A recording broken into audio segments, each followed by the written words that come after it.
함께 신앙 고백하시겠습니다. 전능하사 천지를 만드신 하나님 아버지를 내가 믿사오며 그 외아들 우리 주 예수 그리스도를 믿사오니 이는 성령으로 잉태하사 동정녀 마리아에게 나시고 본디오 빌라도에게 고난을 받으사 십자가에 못 박혀 죽으시고 장사한 지 사흘 만에 죽은 자 가운데서 다시 살아나시며 하늘에 오르사 전능하신 하나님 우편에 앉아 계시다가 저리로서 산 자와 죽은 자를 심판하러 오시리라. 성령을 믿사오며 거룩한 교회와 성도가 서로 교통하는 것과 죄를 사하여 주시는 것과 몸이 다시 사는 것과 영원히 사는 것을 믿사옵나이다. 아멘. 찬송가 288장입니다.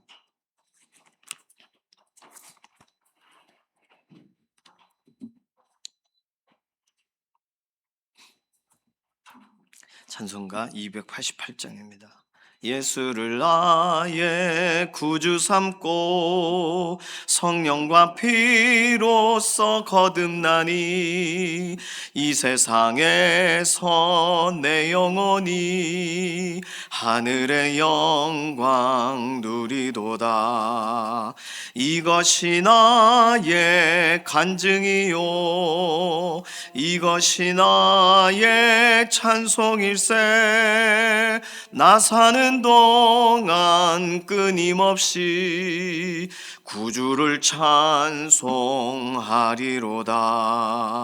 온전히 주께 맡긴 내 영 사랑의 음성을 듣는 중에 천사들 왕래하는 것과 하늘의 영광 보리로다.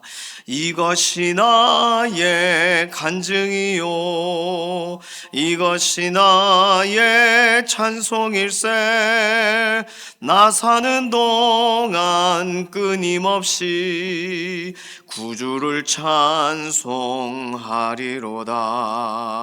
주 안에 기쁨 누림으로 마음의 풍랑이 잔잔하니 세상과 나는 간 곳 없고 구속한 주만 보이도다.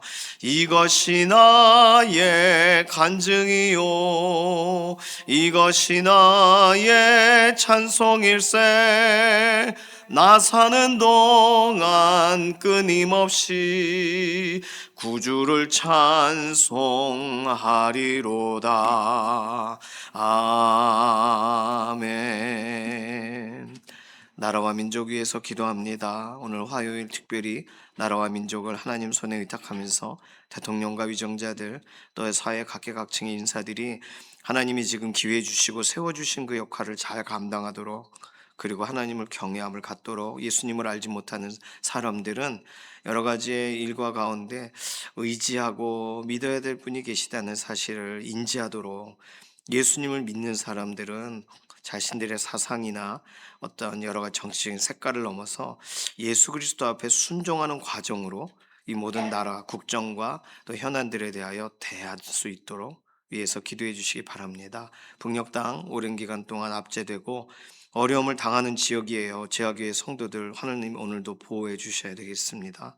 또 지역과 지역 열방 가운데 하나님께서 세우신 또 기도의 사람들, 믿음의 공동체들이 있습니다. 오늘도 열방을 새롭게 하시는 하나님의 역사에 가장 먼저 첫 번째로 기도하는 기도의 동반자들로 하나님께서 오늘 세워달라고, 이렇게 나라와 민족 관련된 기도 제목 가지고 기도하겠습니다. 두 번째는 연약한 가운데 있는 교우분들 위해서 기도해 주실 때, 이규희 장로님 퇴원하셨지만 완전한 회복이 필요하세요. 주숙자 권사님 연약한 부분 하나님께서 회복시켜 주시고, 이필재 집사님, 이미순 집사님 항암 치료를 하시면은 원래 몸이 막 상해요. 상한 부분이 빨리 회복이 되셔야 되겠습니다. 김명래 장로님, 이해신 권사님 오늘도 병상에서 붙들어 주시고 오늘도 그 몸 가운데 소망 있게 해달라고, 김문효 권사님, 양선민 집사님, 방효경 자매님, 김인경 집사님, 정명자 권사님, 이렇게 골절되신 분들이 많으세요. 골절된 부분이 완전하게 회복되도록 김숙자 권사님, 조옥엽 권사님, 남희장 권사님, 장경순 집사님, 양지원 자매님, 최근에 수술하셨다거나 입원하셨다거나 퇴원하셨지만 계속 기도해 드려야 되는 분들입니다. 조성숙 성도님, 이신영 자매님, 의사의 진단은 있지만 진단 이후에 몸이 점차 그 방향으로 가지 않고 회복이 되어야 돼요. 위에서 꼭 기도를 해주시기를 바랍니다. 선교사님들을 위한 기도가 마지막 기도 제목입니다. 선교사님들 하나님이 파송하실 때의 그 뜨거움과 열정을 오늘도 다시금 회복하고 세워져 있는 품고 있는 나라에서 하나님께서 정말 원하시는 그런 가장 첫 번째 그리고 가장 마지막에 기도자가 되게 해달라고, 특별히 선교사님 가정 자녀들 보호해 주시고 MK들 하나님께서 그들의 마음 흔들리지 않도록 견고하게 세워지도록. 부모가 비전을 가지고 자녀가 끌려간 거잖아요. 자녀들이 새롭게 하나님의 은혜를 경험하고 하나님 은혜 안에 서야 됩니다. 물론 많은 선교사님 자녀들이 반듯하고 참 귀하게 세워져 있습니다. 우리 교회도 선교사님 자녀들이 여럿 와 있어요. 위에서 기도해 주셔서 부모님 떠나서 이게 학교에 여기서 공부하고 또 취업하고 이럴 때 흔들리지 않게 해달라고, 하나님이 부르시는 그런 부름 가운데 각자 자신의 소명대로 최선을 다하는 그런 믿음의 세대들이 되게 해달라고, 선교사님과 선교사님 자녀들 위한 기도가 오늘 마지막 기도 제목이 되겠습니다. 이런 기도 제목 가지고서 우리 통성으로 기도하겠습니다. 살아계신 하나님 감사합니다. 오늘도 우리에게 기도하며 하나님 의지하고 하루를 시작하게 해주셔서 감사합니다. 의지하고 맡길 때마다 이루시는 하나님의 역사를 더 많이 체험하고 경험하고 간증하는 삶이 되게 하시옵소서. 하나님, 이 나라와 이 민족을 향하신 하나님의 계획을 믿습니다.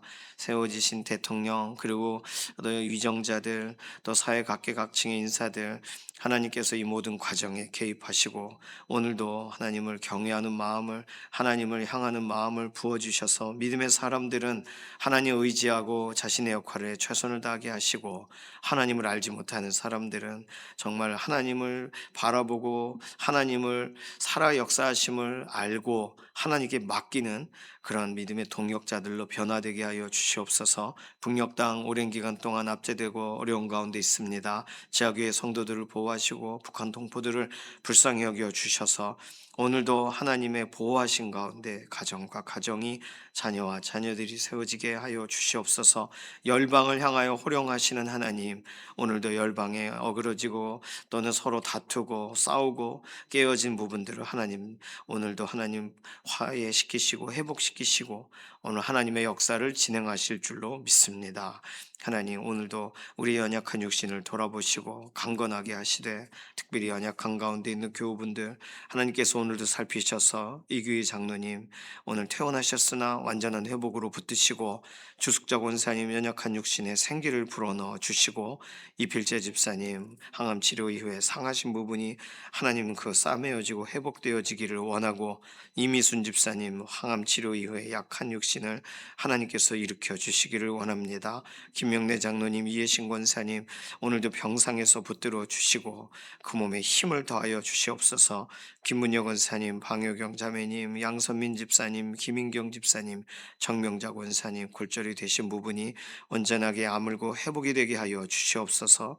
김숙자 권사님, 조옥엽 권사님, 남희자 권사님, 장경순 집사님, 양지원 자매님, 하나님께서 오늘도 그 몸을 살피시고 하나님께서 쓰시기에 합당하게 회복을 더하시고, 조성숙 성도님, 이신영 자매님 의사의 진단을 넘어서 오늘도 하나님 몸의 그런 약해짐을 막아주시고 회복을 더하여 주시옵소서. 오늘도 열방을 향하여 하나님께서 품으신 마음을 하나님 곳곳에 앞서서 보내신 선교사님들을 통하여 그 땅을 향하여 하나님의 행하기 원하시는 그 일들을 섬기는 그런 믿음의 공동체로 선교사님을 통해 공동체와 세워져 나가게 하셔서 감사합니다. 지역과 지역, 특별히 오지에 들어가신 선교사님들을 보호하시고, 특별히 선교사님 자녀들 하나님께서 그들의 마음을 붙드시고 또는 위로해 주시고 새로운 사명의 길에서 서게 하셔서 정말 부모님의 헌신하신 것과는 또 다르게 자녀들의 인생 가운데 하나님이 기쁘게 만나게 되는 이삭을 만나 주시고 야곱을 만나 주시는 것 같은 특별한 은혜의 현장들이 곳곳에서 일어나게 하여 주시옵소서. 오늘 하루 우리 살아가는 동안에도 하나님을 존중하고 하나님 기뻐하시는 대로 우리 삶이 맞춰져 나아가기를 원하며 감사드리며 살아계신 예수님의 이름으로 기도드립니다. 아멘.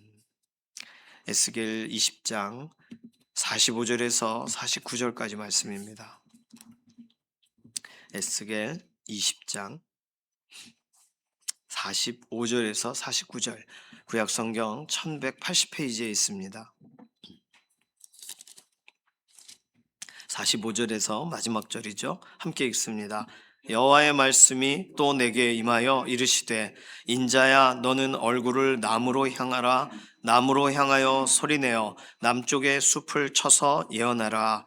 남쪽의 숲에게 이르기를 여호와의 말씀을 들을지어다. 주 여호와께서 이같이 말씀하셨느니라. 내가 너의 가운데 불을 일으켜 모든 푸른 나무와 모든 마른 나무를 없애리니 맹렬한 불꽃이 꺼지지 아니하고 남에서 북까지 모든 얼굴이 그슬릴지라. 혈기 있는 모든 자는 나 여호와가 그 불을 일으킨 줄을 알리니 그것이 꺼지지 아니하리라 하셨다라 하시기로 내가 이르되 아하 주 여호와여 그들이 나를 가리켜 말하기를 그는 비유로 말하는 자가 아니냐 하나이다 하니라. 아멘. 짧은 구절인데 오늘 사람들에게 에스겔 선지자가 하나님이 전하라고 하시는 걸 전하니까 사람들이 에스겔 저 사람은 비유적으로 말하는 사람이 아닌가? 실제로 이루어지지 않는 일을 가상적으로 말하고 정확하게 뭘 말하는지 모를 만한 일들을 이 땅에서 일어나지 않는 일들을 말하는 사람이네. 이런 그런 말을 들었다는 거예요.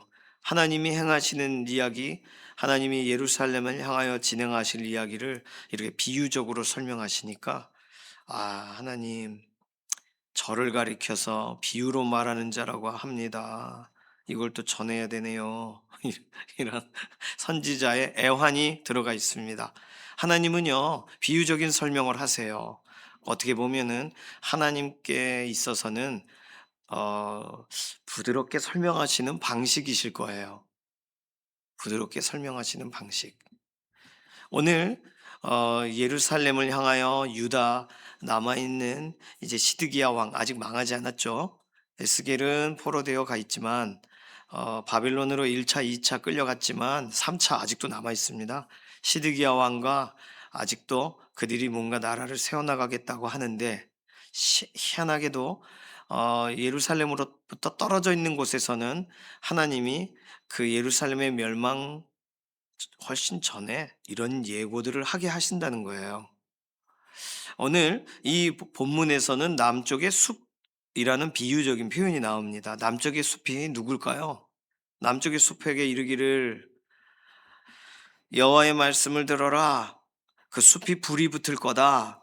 푸른 나무와 마른 나무가 다 없어질 거다. 남쪽의 숲이 누굴까요? 예루살렘을 말하는 겁니다. 남쪽의 숲. 하나님이 그렇게 보기로 원하셨던, 하나님이 귀하게 여기셨던, 사실 이스라엘은요 사막 기후예요. 대부분이 사막 있습니다. 갈릴리 호수 뭐 물고기도 있고 그거는 북쪽 얘기고요. 대부분 많은 사람들은 중간 남쪽에는 대부분 사막입니다.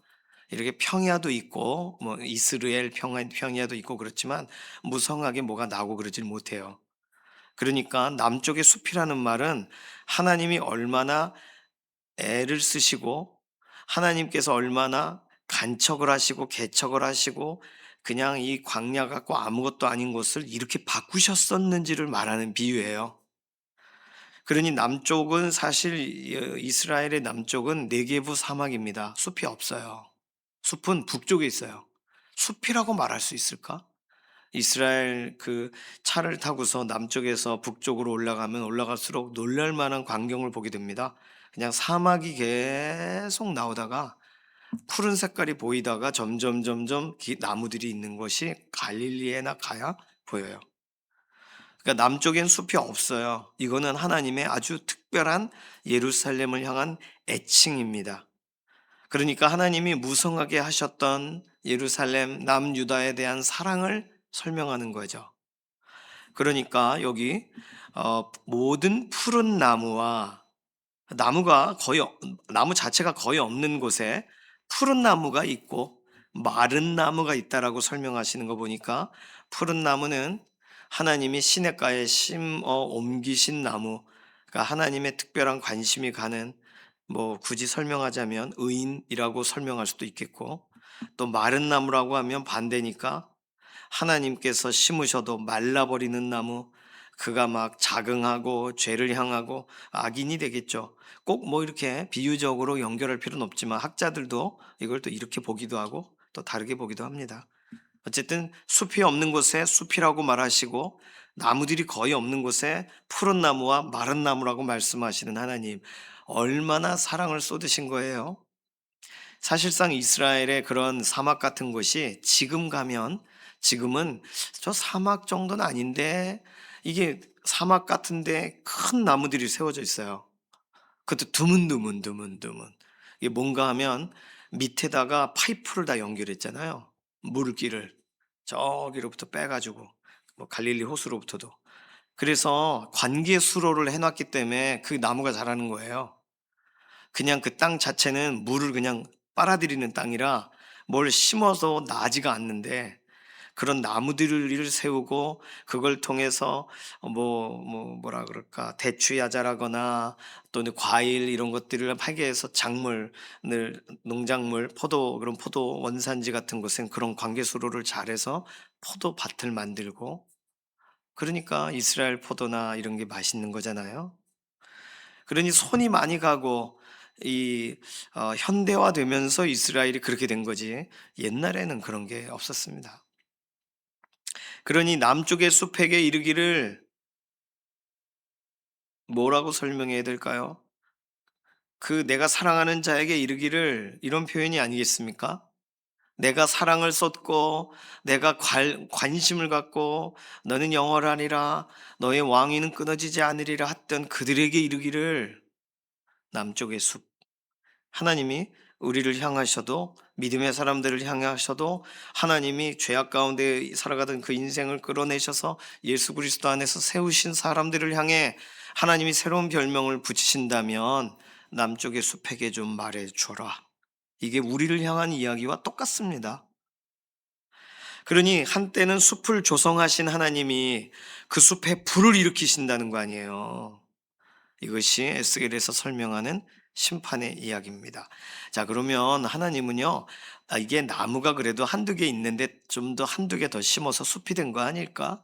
우리는 그런 생각이 들겠지만 전혀 그렇지 않아요. 이사야서 우리 본문 몇 구절을 찾아보면 하나님이 어느 상태에 있었던 사람들을 숲이 되게 하셨는지를 이미 앞서서 설명을 하셨습니다. 이사야 32장 가보실까요? 이사야 32장 15절. 이사야 32장 15절에 보시면 구약성경 1004페이지에 있습니다. 가장 명확하게 써 있는 본문이기도 합니다. 이사야 32장 15절. 찾으신 분 함께 읽습니다. 마침내 위에서부터 영을 우리에게 부어주시리니 광야가 아름다운 밭이 되며 아름다운 밭을 숲으로 여기게 되리라. 자, 여기서 이사야서에서 설명한 대로라면 진짜 숲을 숲이라고 말하시는 게 아니라 밭을 숲이라고 말하시는 거예요. 밭은요, 광야를 개간을 해서 밭이 된 거예요. 뭐라도 심을 수 있게 된 거예요. 아무것도 심을 수 없는 광야에 뭐라도, 감자라도 고구마라도 옥수수라도 심을 수 있는 논도 아니고 밭이 되었습니다.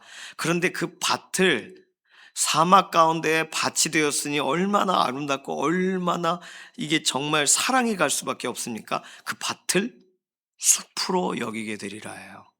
그러면 오늘 에스겔서에 있는 남쪽의 숲에게 이르기를 이란 표현은 굉장한 하나님이 더 애정이 묻어나게 부르시는 표현인 거예요. 헵시바와 뷸라야라고 말하는 와 같은 겁니다. 내 사랑하는 자야 보다 더 명확한, 더 분명한 표현이잖아요. 광야, 원래 별명 광야인데 광야에 있는 밭이라고 해도 굉장한데 그 밭 멀리서 보면 숲처럼 보이는 거예요. 29장 17절, 이사야서 29장 앞으로 좀 가보실까요? 이사야서 29장 17절. 여기도 비슷한 표현이 나옵니다. 구약성경 1000페이지에 있어요. 이사야서 29장 17절. 여기는 지명을 설명했는데, 자, 17절 같이 읽습니다. 오래지 아니하여 레바논이 기름진 밭으로 변하지 아니하겠으며 기름진 밭이 숲으로 여겨지지 아니하겠느냐. 그러니 레바논, 그러면 레바논이라고 하면 남의 땅이잖아요. 물론 레바논을, 이스라엘을 레바논이라고 크게 포괄해서 설명하기도 합니다. 왜냐하면 이스라엘에는 뭐 볼품이 없어요. 레바논 정도 돼야 거기서 나무들이 성전을 세우고 만들어 갈 수 있는 나무가 거기서 오는 거잖아요. 그러니까 레바논 하면 이스라엘을 말하는 건 아니지만 멀리서 볼 때 이스라엘의 지역을 레바논 그 근처 지역으로 보는 거죠. 자, 레바논이 기름진 밭으로 변할 거고 기름진 밭이 숲으로 여겨지지 않겠느냐?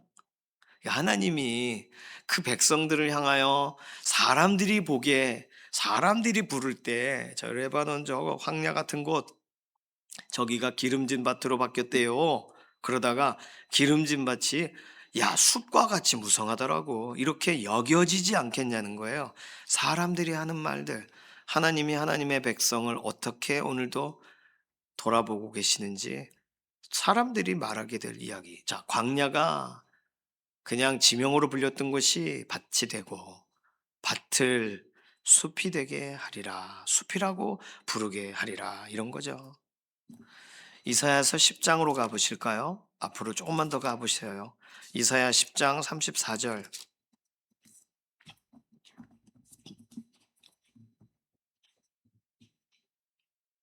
자, 이 본문은 오늘 에스겔서 본문과 가장 유사합니다. 왜냐하면 그 숲이 베어짐을 당하는 거거든요.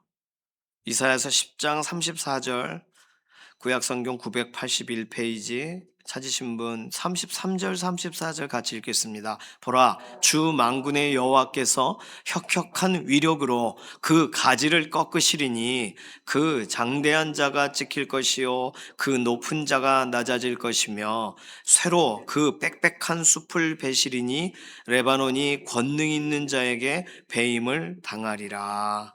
아멘. 이 침략을 당한다 하면서 레바논이 남의 나라가 아니라 사실은 이스라엘을 말하는 거예요. 쇠로, 뭐 우리는 쇠로 그럼 뭘까 싶지만 톱일 수도 있고 또는 잘 이렇게 된 칼일 수도 있고 그런 걸로 숲을 베는 거예요.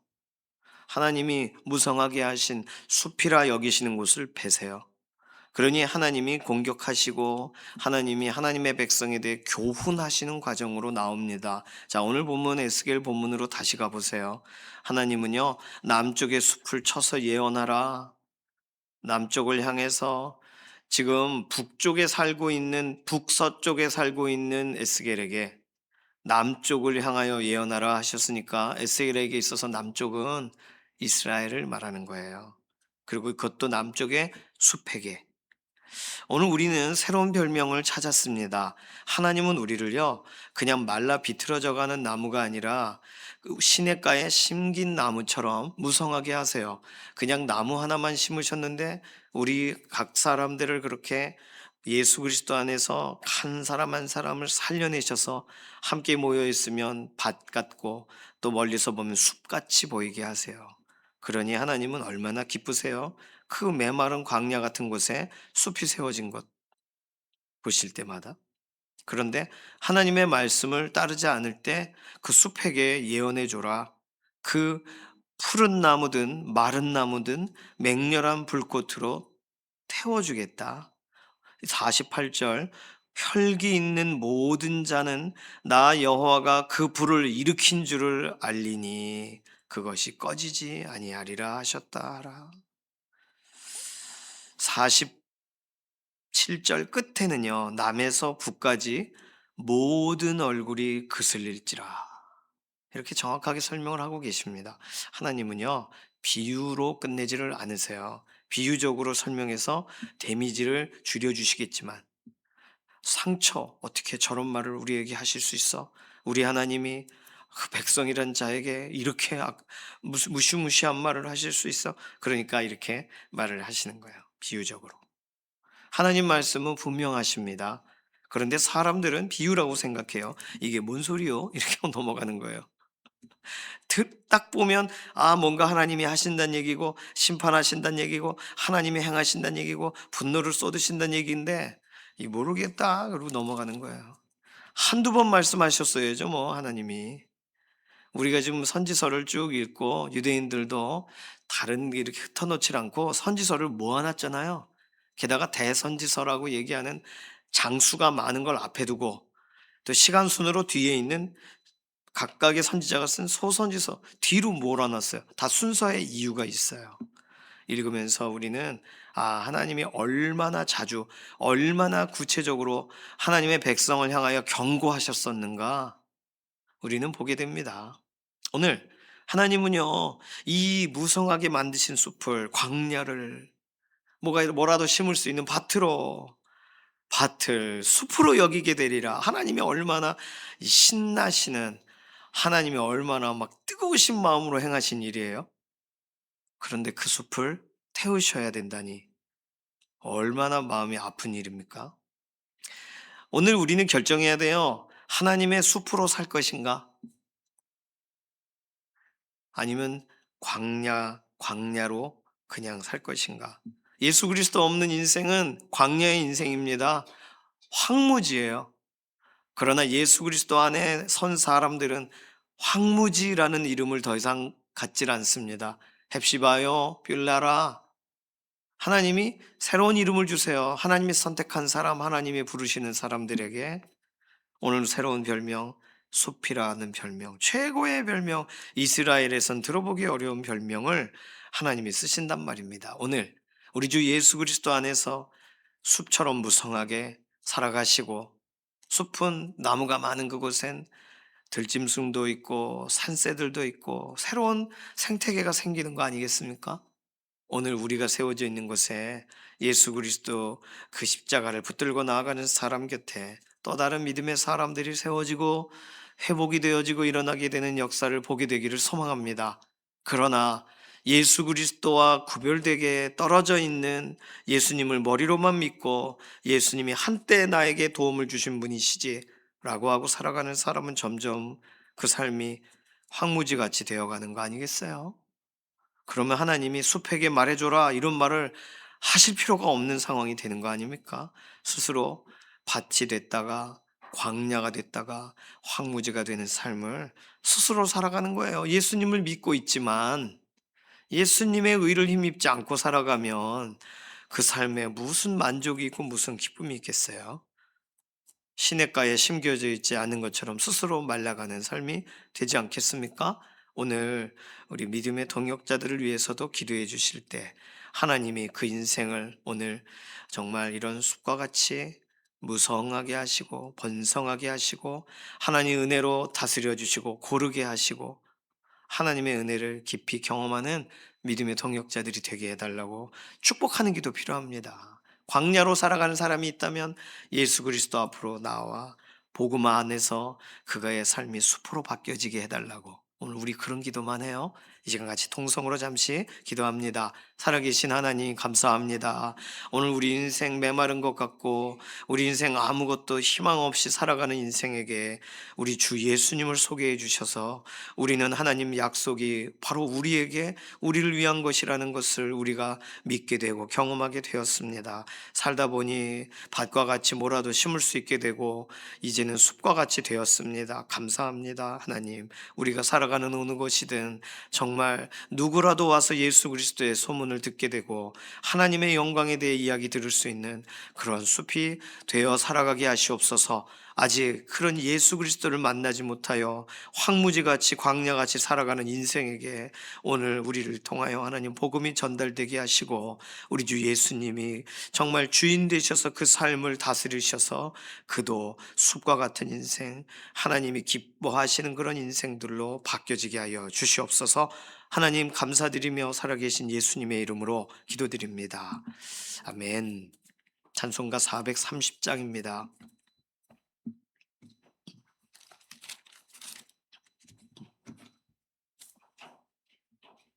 1절만 부르겠습니다. 주와 같이 길 가는 거 즐거운 일 아닌가. 우리 주님 걸어가신 발자취를 밟겠네. 한 걸음 한 걸음 주 예수와 함께 날마다 날마다 우리 걸어가리. 아멘. 주님께서 가르쳐 주신 기도합니다. 하늘에 계신 우리 아버지여, 이름이 거룩히 여김을 받으시오며 나라의 임하옵시며 뜻이 하늘에서 이루어진 것 같이 땅에서도 이루어지이다. 오늘날 우리에게 일용할 양식을 주옵시고 우리가 우리에게 죄 지은 자를 사하여 준 것 같이 우리 죄를 사하여 주옵시고 우리를 시험에 들게 하지 마옵시며 다만 악에서 구하옵소서. 나라와 권세와 영광이 아버지께 영원히 있사옵나이다. 아멘.